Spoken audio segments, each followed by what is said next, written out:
ak kàddu yi nga xam ne yëkkati na ko fa alors naka nga jàngatee tournée économique politique bu Ousmane Sonko. mais balaa ñuy sori rek. dama koy dugalal benn bu mu wax. tey ci par rapport ak candidature bi ak élection yi ñu jëm am na lu mu ci wax. coowal candidature ku nekk naan man la fi mu ne nii kenn ku ne jàpp na ni maire dañ ko bind ci jéem moom mooy prochain maire te kuñ ci ji liste ñëwul mu ne maire la man su ma defoon noonu tey est-ce que dañu am président de la république. fii commune bii benn maire a fi mën a am yeneen commune koo dem benn maire a fi mën a am kon faw tànneef am Pastef démocratie interne moo tax dañ ne yéen base bi yéenay tànn du man maay toog Ndakaaru xool ku ma neex ne kii mooy suñu candidat bu ngeen defee li ngeen war a def ba tànn keneen ku ñu tànnul na delloo mbir mi yàlla daal di jàpp ci gannaaw ki ñu tànn ñu ànd jël mairie Sénégal bi yëpp. voilà mu ngi noonu. joxal Pape Sadio kon. waaw Marieta xam nga la tournée politique du président Ousmane Sonko. dama jàpp dañ ko war a replacer waat un peu dans son véritable contexte. ñu bañ a yem rek ci Ousmane Sonko tey foule yi mu mobiliser à Guinguinéo foule yi mu mobiliser à Kaolack foule yi mu mobiliser à Gossas Sénégal ñëpp xam ne ni que ne Ousmane Sonko. waay moom moo yor la légitimité politique. populaire. légitimité politique la déjà. moom mooy mobiliser foule yi. moom mooy ki nga xam ne nii moom mooy incarner le plus l'idéal des populations. loolu du loo xam ne nii lu ñuy weranteete. c'est un phénomène boo xam ne nii nañ ko accepter tel qu'il est. ñu nangu ko et puis ñu avancer. mais tournée bi dafa war a déboucher sur l'organisation de Pastef. tout à fait. benn Pastef la a la particularité d'être un parti boo xam ne ku ci nekk tu tires de ta légitimité. pas légitimité. tu tires ta force de la légitimité de Ousmane Sonko. absolument. c'est-à-dire que bépp responsable boo xam ne yaa ngi nekk Pastef rek. li nga am yaa ngi koy li olof. sa doole mu ngi jóge ci Ousmane. parce que Ousmane Sonko nga ko amee. il faut ñu wax ko dañu nangu ko. ñaareel bi moom mooy que ne organiser waat parti bi dina tax ñu arrêter ce centralisme démocratique bi nga xam ne les décisions ci kaw lay jógee. wàcc ci base bi. ñaareel bi organiser waat Pastef dina tax ba que ne boo ñëwee dans les structures de base. ñi fa nekk ñi nga xam ne nii dañoo am des responsabilités étatiques. ñi am ay responsabilités étatiques. yore ay sociétés nationales. nekk ay députés. ñooñu également y a une confusion monstre qui s'est installée et qui fait que boo nekk à la base da ngay dem ba jàpp que ne yow responsabilité yi nga am ça découle de légitimité que tu tires de la base non. juumte la. juumte bu mag a mag la. tey jii da ngay nekk dans une région. nga nekk fa député wala nga nekk fa ministre da ngay jàpp que ne à la base da nga am légitimité politique boo xam ne yaay diriger les structures de base non am nañ militants yu fa nekk yoo xam ne ils n'ont pas pu bénéficier de la confiance du président de la République ni tous les premier ministre mais qui sont du point de vue de la mobilisation ñoo la gën a légitime foofu ce problème là war nañ ko régler ñaareel bi beneen particularité ba mooy que ne Pastef dafa bokkul ak yeneen parti yi c'est-à-dire que la légitimité politique Pastef yaa ngi koy tirer de ta capacité à mobiliser les populations à participer à la massification mais également à participer au triomphe du parti bokkul ak un parti comme APR ou le Parti socialiste foofu la légitimité politique se dessine à partir de ce qu'on appelle de la capacité de l'individu de la capacité du directeur général du ministre de pouvoir puiser sur les caisses de l'État pour les réinvestir pour créer ce qu'on appelle un circuit d'allégeance et de fidélité et de loyauté. C'est-à-dire que boo jëlee un parti comme APR nga dem dans un patelin comme Cheikh Farba Senghor. Farba Ngom tire sa légitimité à partir de sa capacité à pouvoir tirer sur les caisses de l'État, c'est-à-dire domestiquer les ressources de l'État et de pouvoir les distribuer. ci olof. maanaam Farba Ngom mi mën na distribuer xaalis. am na légitimité. à partir capacité mu am pour mën a distribuer xaalis ci lay amee ay loyauté mais également am ay fidélité bokkul ak Pastef. Pastef ne fonctionne pas comme ça. Pastef yaa ngi am légitimité à partir de la capacité wax naa ko sànq moom mooy bi ngay am pour mën di nekk koo xam ne nii. tu es au service du parti tu es au service du projet. donc militants yi jox nañ la confiance. donc je pense que ce problème là doit être réglé pour que à la base ñi nga xam ne ñoo fi nekk di liggéey. ñi nga xam ne te yoruñu ay ndomboy tànk parti bi reconnaître leen fal leen. parce que li mu créé aujourd'hui dans Pastef moom mooy que ni y a l'émergence aujourd'hui dans Pastef. Ouais. D'une société, ça d'un conglomérat de responsables, des fois c'est des ministres, des fois des députés, aussi arrogants. Arrogance boo xam ne nii. c'est une arrogance de ce que j'appelle une arrogance de classe. du ñu waxal nit. boo leen envoyé message du la tontu. te yow des fois da te rends compte nga xam du point de vue du parcours administratif dans l'appareil d'État, du point de vue du parcours universitaire et politique duñ sax sa morom. Ouais. loolu dafa war a jógee Pastef. te pour la meilleure manière pour ñu dindi ko moom mooy que ni ñu consacrer ñi nga xam ne ils sont à la base am légitimité te tamit nekk ay militants yoo xam ne ni ils sont battus pour le parti. Ouais, surtout. ça ne veut rien dire ça ne veut rien dire que ne nit ki nag dafa nekk ci benn parti dafa nekk ci benn dëkk rek normalement dafa am responsabilité nationale aussi. responsabilité yi aussi ça découle de la confiance bi nga xam ne ni moom la le premier ministre di jox. confiance bi nga xam ne moom le président de la république di jox voilà. waaw Alors Samba. man li mu wax ni dama ko siy fekk. waaw xam nga tey Ousmane wax na ko nee na base bi ñooy choisir. kii doon maire. nekkatul comme nañ ko doon gisee ci parti classique yi. ouais. mais tey base bi mais ci base bi boo fa demee tey am na ñoo xam ne sax amaguñ carte ay simple sympathisant lañ mais dañoo am légitimité populaire ci base bi. bien sûr.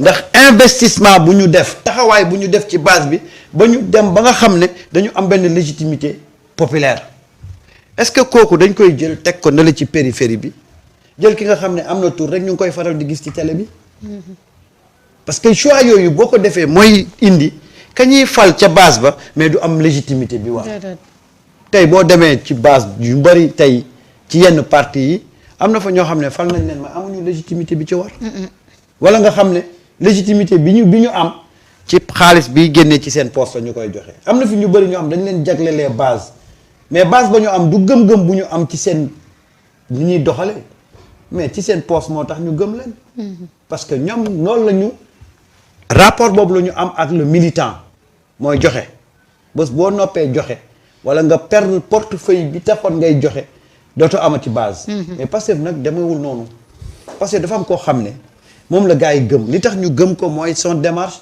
sa démarche son parcours et son discours kooku nag tant que mu ngi nekk ci li mu nekk kooku la gars yi di gëm te képp ku ñuy gëmle kooku day fekk nga nekk ci li seen leader nekk moo tax nag tey ni mu ko waxee pour ne pas que mu am ay problème wax xam la ne moom du toog à Dakar di désigner ouais.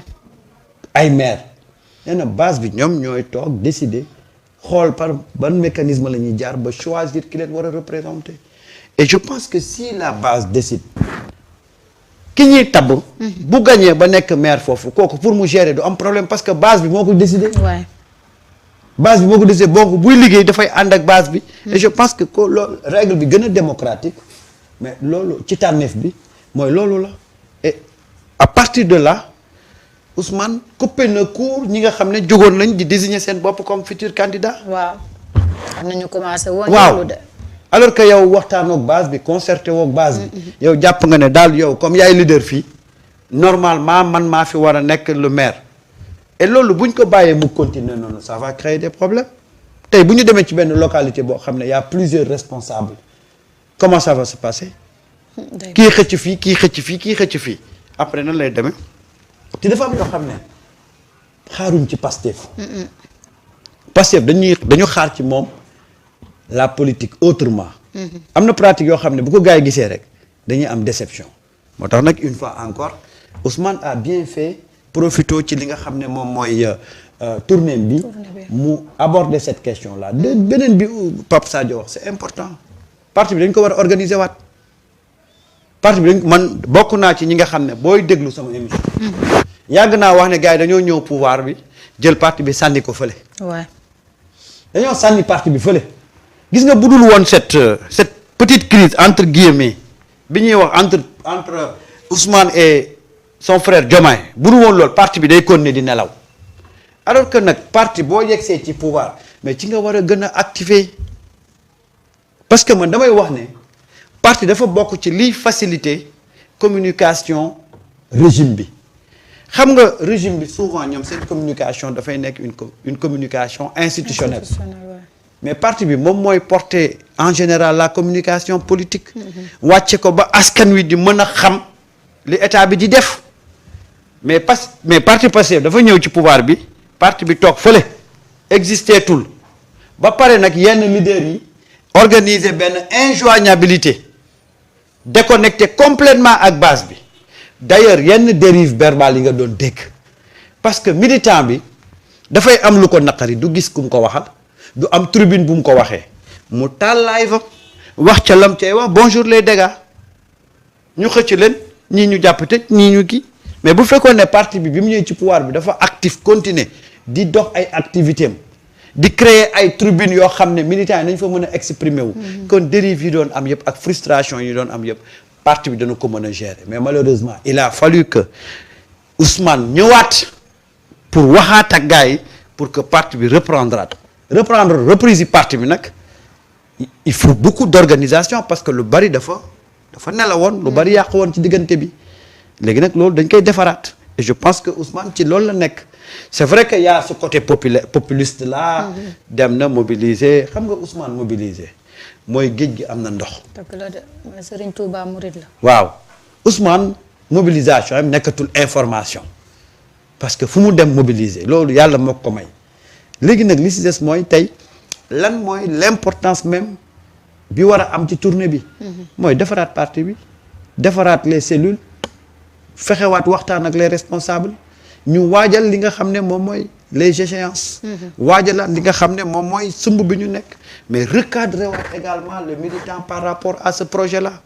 tey ñan ñooy fonctionner ak projet Pastef ah am na ñoo xam ne ba ñu faloo lañ fàtte projet bi teg ko fële. y a des gens yoo xam ne ils aiment souvent parler de projet. foo leen fekk ñu naan projet bi mais xamatuñ ci dara doxee wuñ ko jëfeetuñ ko ñu ngi ci seeni mbiri bopp. loolu nag moom il faut ñu recadrer nag. xam nga organiser Pastef également autour rompre avec le centralisme démocratique suppose que également ñu construire un nouveau type de parti. Un nouveau type de parti qui prend en compte certaines spécificités spécificité bi ci njëkk bu mooy que Pastef a été construite à partir des réseaux sociaux. C'est vrai, il y a un noyau qui a construit Pastef, qui a décidé de quitter le syndicalisme pour s'engager en politique. Mais quand même, les réseaux sociaux ont été des outils déterminants dans l'émergence et également le déploiement de Pastef. Ce qui a fait que, boo demee ci réseaux sociaux yi il y a énormément de gens yoo xam ne nii qui n'ont jamais fait de la politique, qui sont de la société civile, mais qui soutiennent le projet plus que des fois ceux qui sont censés militer absolument dans Pastef. Donc spécificité boobu du ñu war a jël en compte la parce que y a des gens yoo xam ne ni Ousmane Sonko la ñuy topp comme ni ñu koy waxee c'est un terme des fois galvaudé.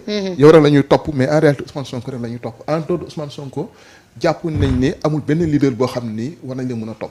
Ousmane Sonko la ñuy topp moom la ñuy défendre ci réseaux sociaux yi bu ñu jaayee t-shirt ñoom ñuy jënd ndax Ousmane Sonko mais ce type de militant là c'est pas un militant entre guillemets quoi, ce type de soutien, ce type de sympathisant là nañ jëm a xool à travers les structures comment les intégrer, comment les aspirer pour que seen participation effective dans Pastef nekk loo xam ne nii dañ koy formaliser. surtout ça. Je pense qu'il va falloir réfléchir pour construire un nouveau type de parti qui prend en compte toutes ces spécificités là. Voilà. Alors loolu wax na ko nee na parti Pastef parti de vérité là en fait.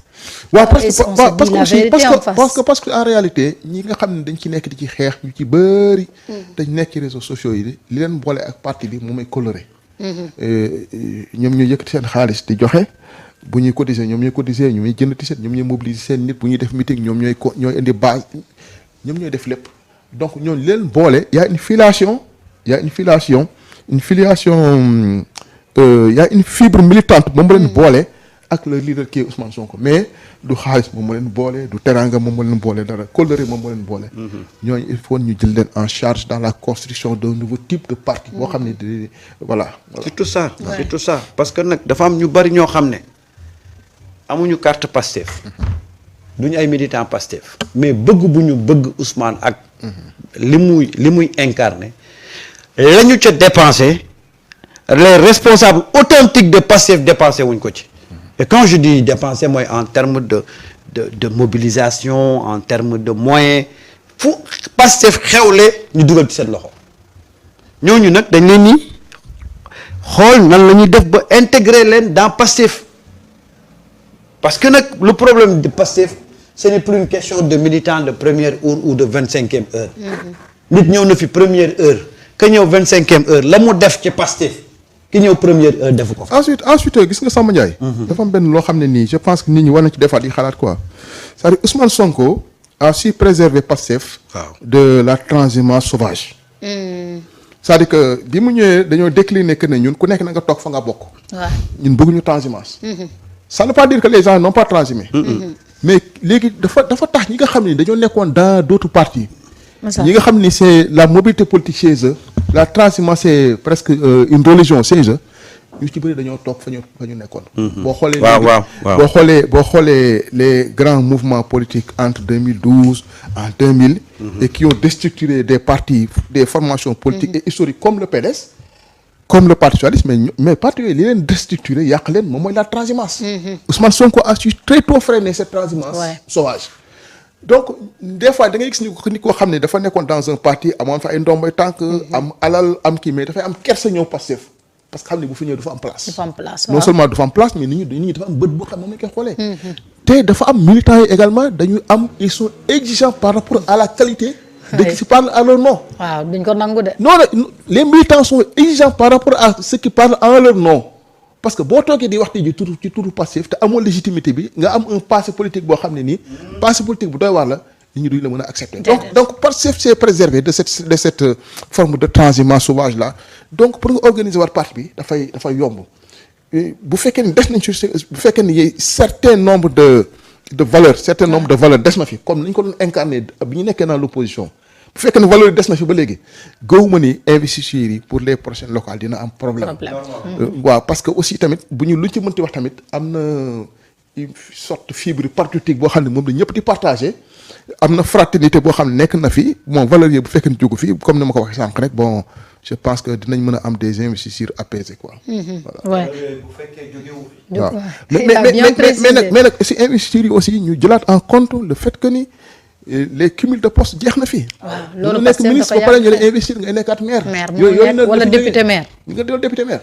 non non c'est terminé. non mais c'est-à-dire que li nga wax ni bu fekkee ne valeurs yi ñuy incarné jógu fi waaye am na ci ñenn ñoo xam ne keroog bañ faloo la jóge ci ñoom. valeurs yooyu keroog bañ faloo. ensuite Ousmane a pu créer benn. sa micro doyen. ensuite Ousmane dafa am ci diggante bi ay leadership. yu créé au niveau local ñoo xam ne gëm bu ñu gëm Ousmane ak jàpp bu ñu jàpp ci projet bi malgré yi am yëpp après ñoom mosuñu baisser les bras parce que nag bu fekkee ne dafa am ñoo xam ne dañu daw base bi am na ñoo xam ne dañoo continuer nekk ci base bi di liggéey naturellement te amuñu benn responsabilité ok benn ñooñu nag c'est l'occasion ñu jël leen à compte parce que ñooñu bu ñu teggi woon seen loxo rek lu bari mënoon naa yàqu ci base bi moo xam ñi nekk fii ci biir réew mi moo xam ci ñi nekk ci biti réew est-ce que xam nga am na au niveau de la diaspora des gens yoo xam ne ñu ngi continuer di animer la base à partir de dëkk bañ nekk ñu animer base Pastef fii ci gox-goxaat yi donc paramètres yooyu yëpp nag dañ ko war a tenir en compte même bu fekkee ne ci biir parti bi dans l'organigramme du parti am na ñoo xam ne fal nañ leen nii fal nañ leen nii fal nañ leen nii mais entre temps am na ñoo xam ne dañu rey seen bopp ndax Ousmane Sonko dañ ko xeex ba ci gox yi ñu nekk dañ fa nekk ay leaders naturels te adhéré wuñu ci Pastef moi je connais des gens yoo xam ne mais mënoo toog benn dimanche ci 4 dimanches yi te duñu organiser des activités de mobilisation pour Pastef te amuñu carte Pastef c'est des sympathisants donc sympathisants yooyu noonu daf ci am ay sympathisants yoo xam ne nañ leen bàyyi xel parce que nag ñooñu bu dul woon ñoom kon lu bari au niveau de la base. dana yàqu te nag ñooñu xaaruñu ci kenn demandé wuñ ci avis kenn ñoom dañoo nekkoon di mobiliser dañoo nekkoon di activer wu ci li nga xam ne moom mooy luy doxal projet bi et tout ça nag ces paramètres là il faut tenir en compte et je pense que Ousmane a bien fait de recadrer un peu loolu pour won leen ne nag tey bu tànneef di am base bi mooy tànn te it mu wax ci wax ju am solo nee na bu fekkoon ne xëccoo moo ko tax a jóg. kon du bàyyi Bassirou mu nekk président. waaw posture boobu mu am na ko ñëpp am su ko defee investiture yi du am problème ku ñu tànn nga xam ne kii base bi moo la tànn nga rangé wu ci gannaawam nga liggéey ak moom parce que nag. Pape Sadio du ma bàyyi ma fen l'histoire politique a montré que. ay ñaari leader bu ñuy xëccoo bu ñu tànnee benn leader bi beneen leader bi day am tendance di saboter. mais dans les années 90 man dama couvrir les renouvellements des partis là. Ouais. Bon, j'étais jeune journaliste reporter mais c'était des renouvellements mortels. à Fatick nit ñi dañu doon rey foofu ay nit. waaw parti socialiste dañu doon rey ay nit foofu. je me rappelle à Fatick dans les années 90 rey nañ fa ay nit bu kii ay renouvellement wala ay investiture donc nit ñi des fois dañuy fàtte yu bëri wala tam cette nouvelle génération nga xam ne peut-être en 2000 day ñëw en politique wala ñoo xam ne avec l'avènement de Ousmane Sonko ci lañ dugg ci politique dañuy fàtte loolu. donc la vie politique c'est renouvelé c'est modernisé mais bu ñu fàtte que ni tam violence yooyu aussi ça a émaillé l'histoire politique de ce pays-là. Absolument. Et le parti socialiste en était l'incarnation vivante. waaw.